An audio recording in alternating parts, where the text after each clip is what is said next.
Sportscast, January 5th, 2024. If you haven't yet, please subscribe in all our channels: YouTube, Twitch, X, and Apple Podcast.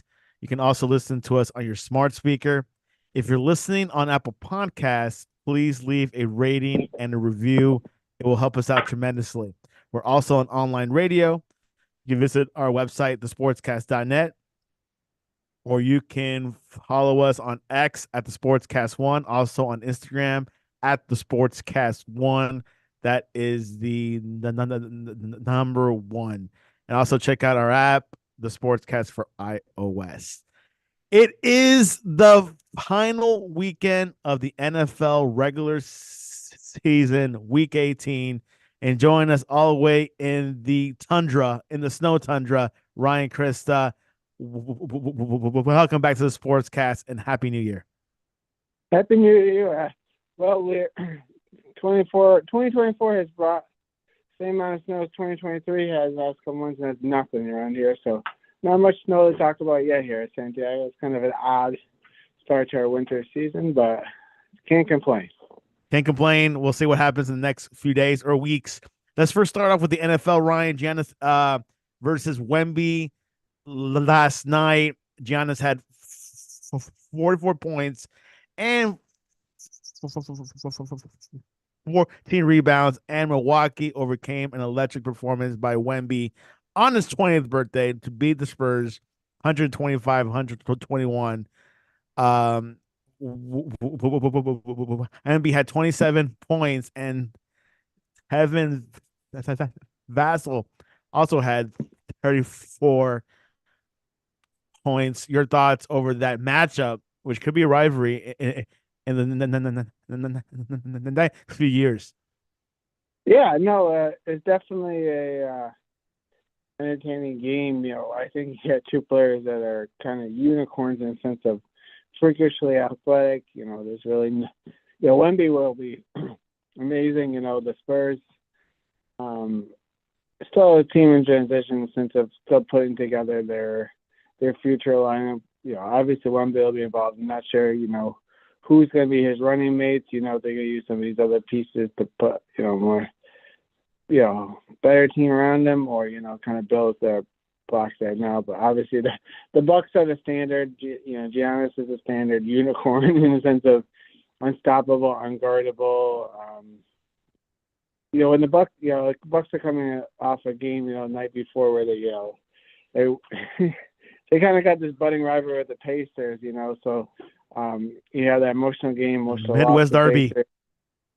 Yeah, so I think the Spurs kind of were able to hit them at the right time, making the game more competitive than it probably should have been. But yeah, definitely two freakish athletes going after each other. Let's go into the West Coast. Draymond Green is going to report to the Warriors facility, the Golden State Warriors, in the next coming up days. He's been suspended indefinitely because of the issues, altercations on the court. One was against the Phoenix Suns. I think he would have been out about 3 weeks to a month. Your thoughts on his return? Yeah, I mean, I don't know. Draymond Green's a complicated person. On his good day, he brings something to you. On his worst day, he's kind of a distraction. So we'll see what he brings. Which could be good and bad. Yeah, I mean, the Warriors need him. They're not playing well. I think there's a lot of discord in the locker room. I just heard reports that Jonathan Kuminga is basically put on the Warriors. Doesn't think Steve Kerr's helping him out become the best player he can be. So, for the first time in a while, I feel like there's really the Warriors, are kind of at a crossroads, in the organization, see what's going to happen going forward. Yeah, of course, that organization, that team, actually, that core is aging up a bit. So we'll see what happens with Steph Curry, Klay Thompson, of course, Draymond Green, and of course, Kamavinga. But this team is aging, but they usually turn things on during the playoffs. but you have seen them go out early as well. Let's go to a Spanish European legend. Ricky Rubio has ended his NBA career, Ryan. He announced yesterday the Spanish guard agreed to a contract buyout with the Cleveland Cavaliers, which will allow him to step away from the league after 12 seasons. Rubio cited his mental health as a reason for his decision. He might play in Europe still. What are your observations over this? Yeah, definitely. Really, at his best, he's kind of another guy. At his best, he was kind of a fun guy to watch. I don't know if he ever really. We heard so much about him coming into the league. I don't know if he ever really fully lived up to his expectations, but he had definitely had some good years. With the Cavs and Timberwolves. But yeah, I think he's going to go back to Spain, finish out his, playing career, where he's much more relaxed and can be closer to his family and friends. Also, another person that is retiring, Goran Dragic. He played for the Heat and also for Chicago. He will be having his final game in August when he plays with Slovenia. But very sad to see my one of the as foreign players that play for the Heat. Yeah, I guess my only sadness is that he never got to play in the NBA with Luka. The two greatest Slovenian basketball players. Never really worked out for that. Yeah, I mean, people like Goran Dragic paves the way for Luka Doncic, and so it's sad for him, but they never got to play. But definitely a stellar NBA career and well deserved.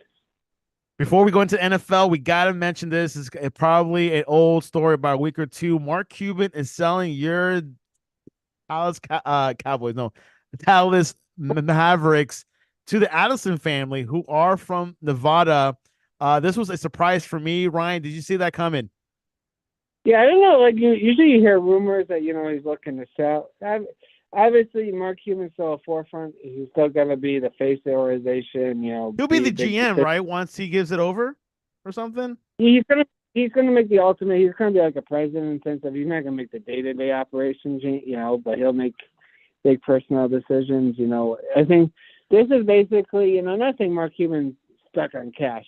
No, not saying that, but in the present NBA, you need as much cash influence as possible, and this is just, getting people who have lots of cash to spend on an organization, letting them do that.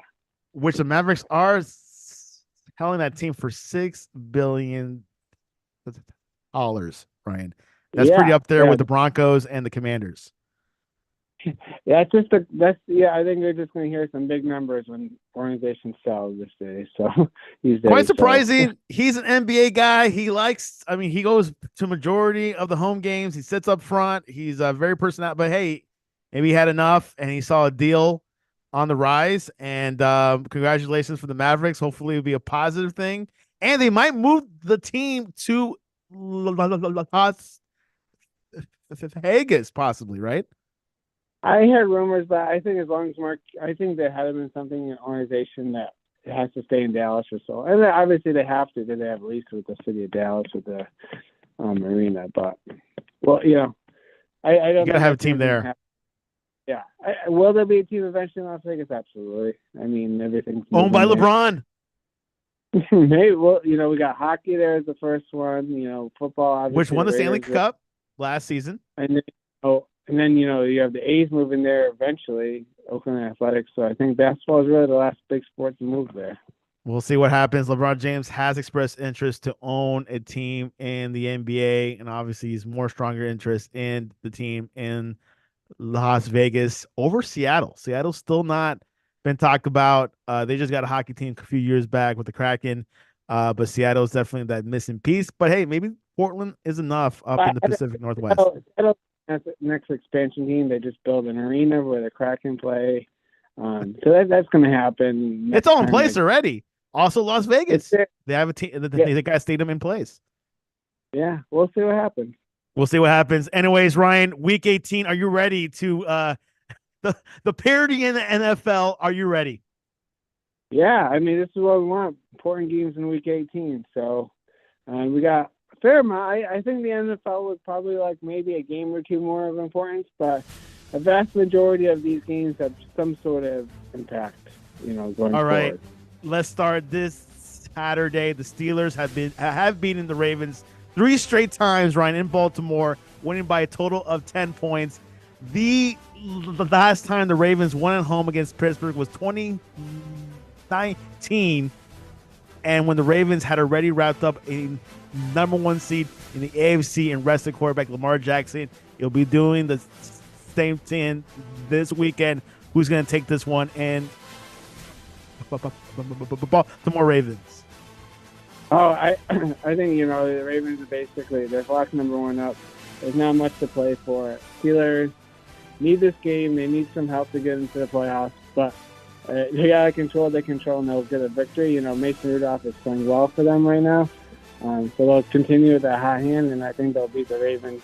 The more, obviously they beat them earlier, but I think they'll beat them more or less because I don't think the Ravens will be very interested in this game. 4th time in a row. If that happens, Ryan, let's go to Indianapolis. The stakes in this year's game between these teams could not be more different from those in last season's finale. The number 1 overall pick in the draft was on the line in Week 18 in the 22 season. Ryan remembers this, with the Colts losing and knocking Houston into number 2 choice, which got them to the CJ Stroud, I believe. This season, the winner of this game goes to the playoffs and wildly accelerates its rebuilding effort ahead of 2024. Houston at Indianapolis. Who you got, Ryan? Yeah, this is a tough one. This is a toss-up, important game. Flip that coin, Ryan. Flip that coin. I'm going to flip it for the Texans. I really like this team. I really like this organization. I think they're way ahead of schedule. They're definitely not fully developed in the sense of they've still got pieces, but the Colts are another fun story. Gardner Minshew continues to,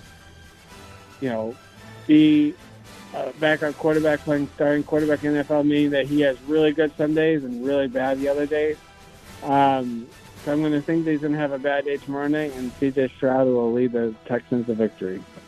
The Cincinnati Bengals are looking to avoid going winless in divisional play for the 4th time in franchise history, Ryan.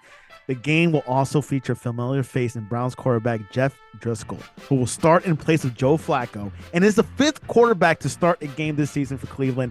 Driscoll was with the Bengals early in his career. He started 5 games for Cincinnati in 2018 and was in training camp for the Bengals in 2019. Coach Zach Taylor's first season. Who you got, Browns at the Bengals? Another game where it doesn't mean anything for the Browns. Like Jeff Driscoll's going to start. I think, the Bengals need it, and I think they'll get the victory. Meaningless game. That's what they say.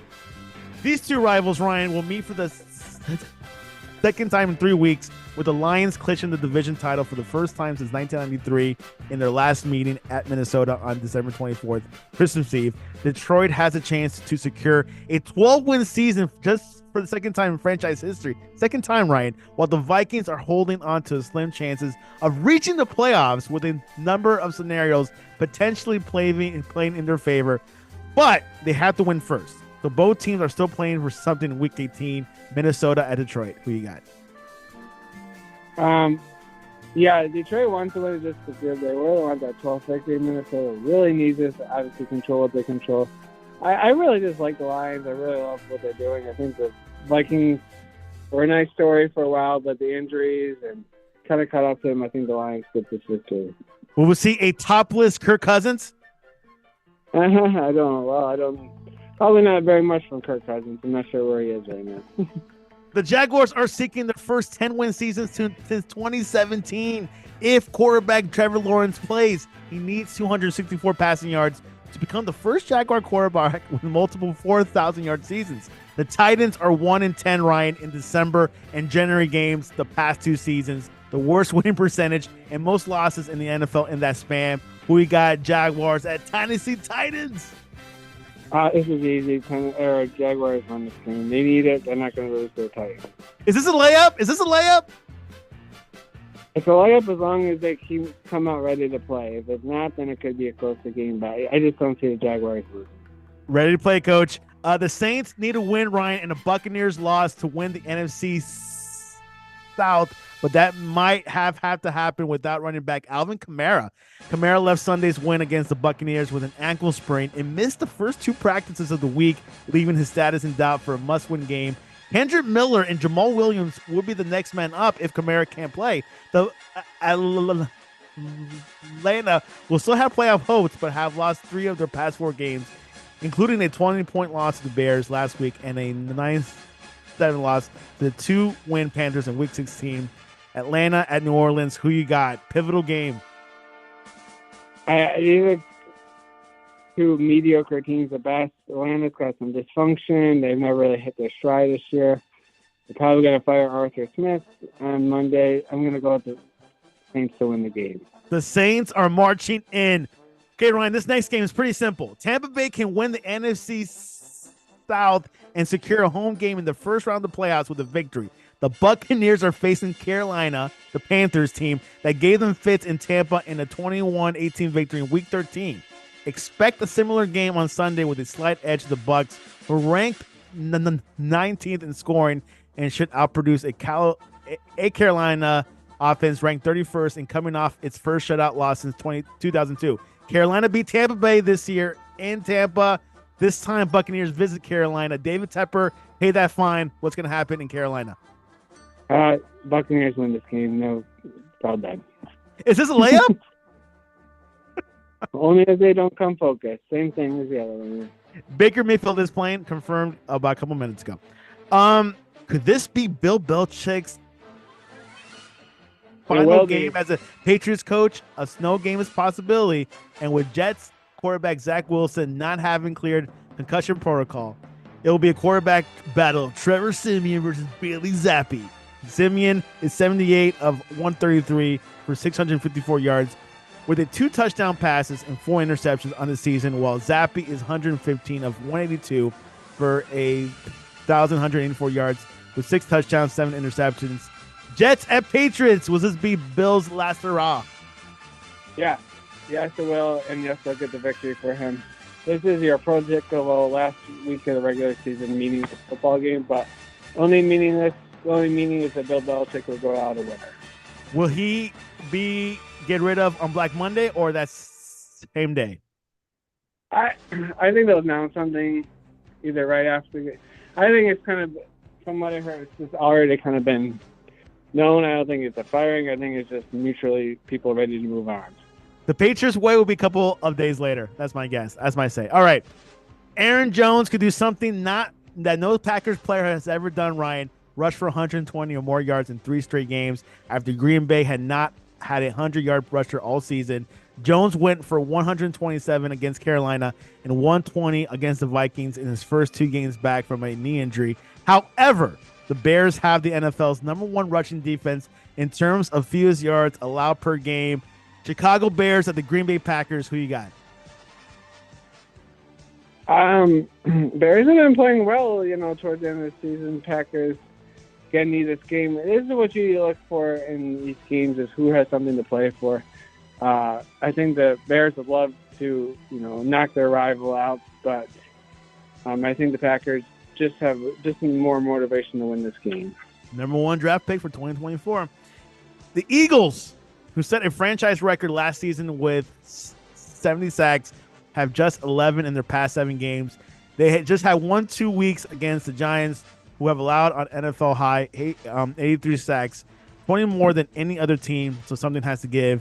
Eagles at the Giants. Who you got? There's another thing. I think Eagles get this. They lost against the Cardinals last week, by the way. They were bad. They need this, obviously, for their division to win the division, but they just need it for themselves to feel good about themselves. And the Giants are that type of team to play against.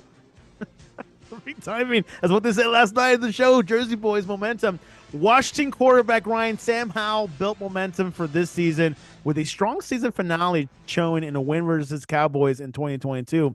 But doing it for a second consecutive year will be difficult. He has thrown 10 interceptions and 3 touchdown passes in the past 6 games. Washington's pass protection has been good lately. Howell has been sacked only 3 times in the past 3 games. However, Cowboys sacked him 4 times in their previous meeting. Mekhi Parsons has 1.5 sacks in that game and has 13 for that season. He has 5 sacks in 5 career games versus Washington. Cowboys at Commanders. Who you got? Our Cowboys need this. Cowboys win. No, done. Okay, there's another meaningless game.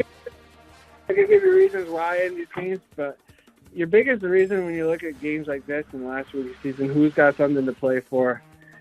Cowboys do. Ron Rivera's already basically said he's going to be fired, so basically he said better be future head coach for the Commanders. I don't know. We'll see. Cardinals quarterback Kyler Murray has been playing his best football of the season as of late, including a nearly perfect second half last week in Philadelphia. He will take his best performance of the season into this weekend when he faces a Seahawks team that has lost 5 of its past 7. Seattle has allowed just 1 300-yard passer since week 10. So while Murray might not be able to hit the mark this week, he can still affect the game in other ways. Seahawks at Cardinals in Glendale. Who you have? I look for motivation, but I'm going to back what I just said, and I think the Cardinals have been laying it out and have been playing hard. I think the Seahawks reached their limit, and I'm going to say the Cardinals come up with a big upset and win this game. I got a feeling, too. These both teams have wrapped up playoff spots, Ryan, meaning this game with the Niners cemented as the NFC's top seed and the Rams able to do no better than number 6. In other words, neither team has much to play for here, which means neither starting quarterback will play, and it's unlikely the main starters for both teams will play at all 4 quarters. San Francisco has won 12 straight games after the NFC West opponents tied for the franchise longest streak since 1970 merger, but the Niners will gladly trade that streak for better health coming playoff time. The Rams are in a similar state of mind, even without a streak to extend. They got Carson Wentz playing for the Rams. The Niners have Sam Darnold. Who do you have? Rams at 49ers. I mean, this is a glorified preseason game, basically, so... Nothing changes. I think the Rams, they just kind of play more of the chip on their shoulder, so I'm going to go with them. Carson Wentz, baby. The Chargers have lost 7 of their past 9 games to Kansas City, including Week 7 game this season when Patrick Mahomes completed 20 of 23 passes for 321 yards and 3 touchdowns in the first half. But the Chiefs are resting Mahomes and other starters Sunday, so Chargers interim coach Giff Smith will have a better shot at securing his first win and the Chargers' first over the Chiefs in 2021. Who do you have? Chiefs at Chargers at the beautiful SoFi Stadium. I think the Chargers get this victory. I think they've been playing hard lately. They haven't got a victory, and Best closes out his internship for the big win. For 2 years straight now, Jarrett Stidham has unseated a franchise quarterback with 2 games to go in the regular season. Last season, it was Raiders and Derek Carr. This year, it's the Broncos and Russell Wilson, who stayed with Denver and, as a captain, swallowed his pride and went to the midfield for last week's opening coin toss. We're excited to see Stidham, said Raiders interim coach Antonio Pierce. We want to see him up close and personal. Who do you have? Broncos at the Las Vegas Raiders. Oh, I think the Broncos get this victory. I think it's important for them to finish the season above 500. I know this game doesn't mean anything, but I think there's a lot. When you start 1-6 and you have a chance to finish above 500, you go and you do it. And will Russell end up with Denver next season? No. Okay, there you go. They're not playing him. I think this is why I think you see him playing with a lot of, showing up with pride or humility, is because, he knows he's not going to stay there, and I think he always wants to put on a good face, so that's what you're going to feel. You see him, acting like a good teammate out there. There you go. Ryan says his 2 cents on Russell Wilson. The game of the weekend isn't for the Bills over the Dolphins. The Dolphins don't expect cornerback Xavier Howard to play Sunday against the Bills, but defensive coordinator Vic Fangio wouldn't reveal whether he would have Pro Bowl Jalen Ramsey shadow Bills Stephon Diggs, who torched Miami for 120 yards and 3 touchdowns in Week 4, or may have matchup with multiple receivers. Considering Eli Apple struggles against Baltimore in Week 17, where's Ramsey lines up with something to watch. Fangio also called Josh Allen John Elway in steroids. Bills, they need to win. They're in. If they lose, they might miss out the playoffs. Dolphins, if they win the AFC East. Who takes the pie, Ryan? This is huge. This is what everybody's talking about in my neck of the woods, Santiago. By the time kickoff happens Sunday night, the Bills will know if they need a winner. And I've never seen anything like this where you could go from the 2 seed to not making the playoffs. And it's crazy.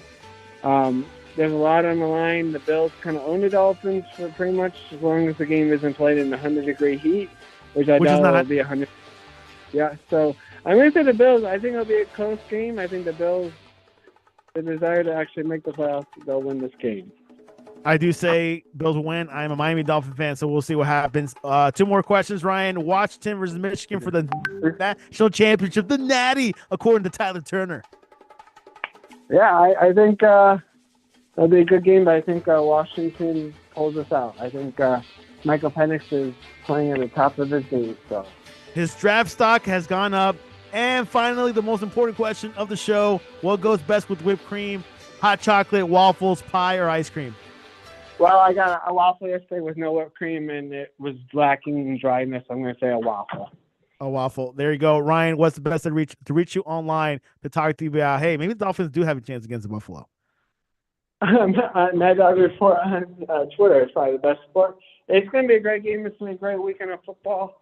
Love, we have playoff games, implications, national championship. So much going on, Santiago. There you go. You can reach us at thesportscast.net, our website, or the Sportscast1 on X and Instagram. And this is Football in January. Ryan, thanks for coming on to the Sportscast. Thank you, Santiago.